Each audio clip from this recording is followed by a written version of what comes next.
नमस्कार दोस्तों, स्वागत है आपका हिंदी टीवी शो में। तो दोस्तों, इस वीडियो में हम आपको 3 बहुत बड़ी खबर देने जा रहे हैं जो भारतीय वायुसेना को लेकर सामने आई है। और तीनों खबरें सुपर इम्पोर्टेंट है, लेकिन ये खबर भारत के लिए खुशखबरी है या दुख खबरी है, वो आप हमें कमेंट करके बताइएगा खबर सुनने के बाद। तो चलिए अब बिना टाइम वेस्ट के वीडियो को फटाफट शुरू करते हैं।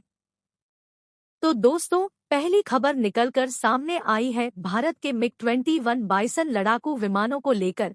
आप सभी जानते हैं, ये लड़ाकू विमान पिछले कुछ सालों में इतना क्रैश हुए हैं कि दुनिया भर में इसे अब फ्लाइंग कॉफिन कहना शुरू कर दिया गया है। मतलब कि एक उड़ता हुआ ताबूत जिसमें मुर्दों को रखा जाता है। ऐसा क्यों? क्योंकि यह लड़ाकू विमान 60-70 साल पुराना है। यानी कि अब से करीबन 20-25 साल पहले इसका इस्तेमाल पूरी तरीके से बंद हो जाना चाहिए था। यानी कि सन 2000 के बाद तो इसे उड़ाना बिल्कुल बैन कर देना चाहिए था, क्योंकि ये बहुत पुराना हो चुका है, यह उड़ने लायक स्थिति में नहीं है। लेकिन दुनिया के कुछ देश ऐसे हैं जो इसे अपडेट करके इसमें कुछ नई नई चीजें लगाकर इसका इस्तेमाल करते रहते हैं।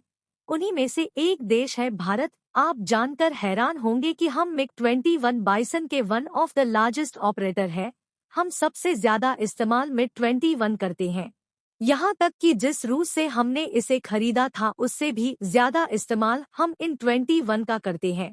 और इसका रिजल्ट क्या निकला? तो रिजल्ट यह है कि पिछले कुछ सालों का आप आंकड़ा उठाकर देख लीजिए, एक भी साल ऐसा नहीं गया जब मिग-21 क्रैश ना हुआ हो। ये हमेशा हमारे पायलट के लिए एक बड़े खतरे की घंटी रहा है।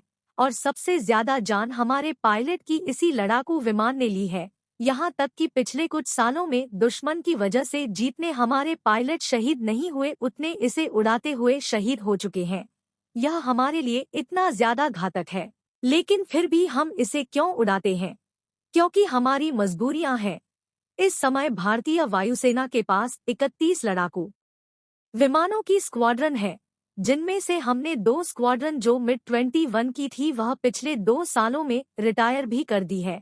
इसकी वजह से हमारे पास लड़ाकू विमानों की कमी है, क्योंकि कायदे से हमारे पास करीबन 42 स्क्वाड्रन लड़ाकू विमान होने चाहिए थे। एक स्क्वाड्रन में 16 से लेकर 18 लड़ाकू विमान होते हैं।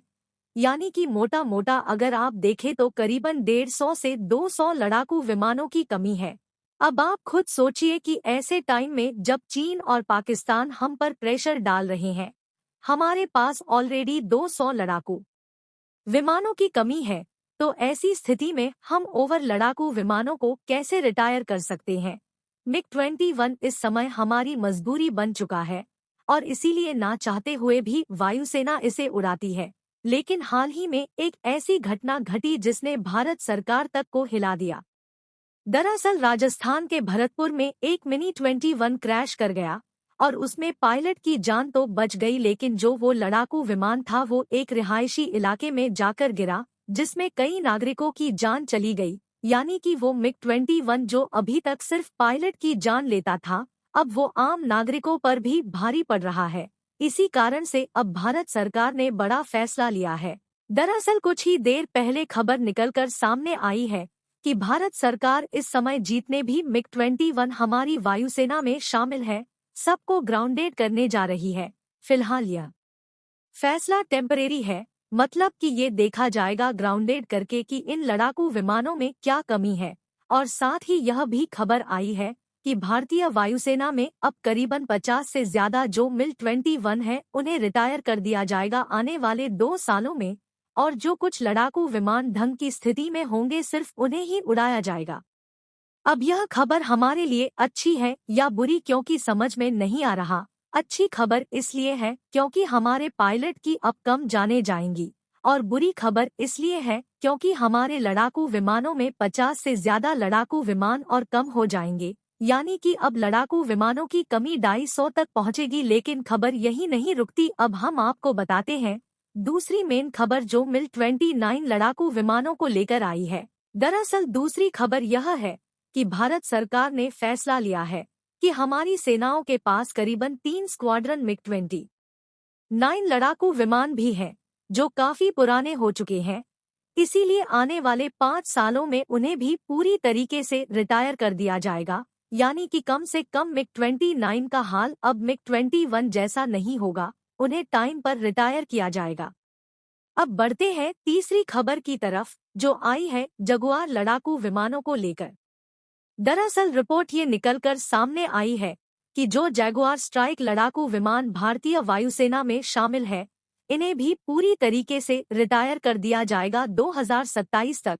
यानी कि एक तरफ तो अच्छी बात यह है कि भारतीय वायुसेना में जितने भी पुराने लड़ाकू विमान हैं सबको रिटायर किया जा रहा है, क्योंकि हम नहीं चाहते कि फ्रिज और घटिया क्वालिटी के लड़ाकू विमान हमारे पास रहें।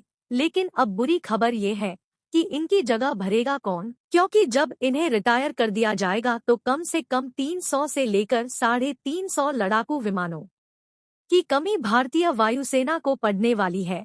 हालांकि इन फैसलों से एक संदेश यह भी मिल रहा है कि आने वाले 1 से लेकर 1.5 सालों में भारत सरकार कोई नया लड़ाकू विमान खरीदने के लिए डील कर सकती है। कम से कम 100 लड़ाकू विमान हमें तुरंत चाहिए और भारत सरकार इसको लेकर चुपचाप काम भी कर रही है।